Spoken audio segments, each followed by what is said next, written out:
नाज़रीन ग्रामी, असल सिकंदर आजम कौन था? तारीख इस्लाम के हजरत उमर फारूक रजी अल्लाह ताला अन्हो या मकदूनिया का अलेक्जेंडर, ये वो सवाल है जिसका जवाब देना दुनिया भर के मुअर्रिखीन पर फर्ज है।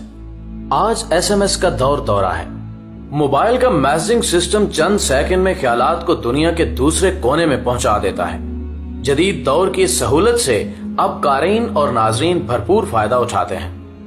गुज़श्ता रोज किसी साहब ने पैगाम भेजा कि काश आपने हजरत उमर फारूक रजी अल्लाह ताला अन्हो पे कोई वीडियो बनाई होती, और उस वक्त से मैं सोच रहा हूं कि मकदूनिया का अलेक्जेंडर सिकंदर आजम था या हजरत उमर फारूक रजी अल्लाह ताला अन्हो। नाज़रीन ग्रामी, हमने बचपन में पढ़ा था कि मकदूनिया का अलेक्जेंडर 20 साल की उम्र में बादशाह बना, 23 साल की उम्र में मकदूनिया से निकला।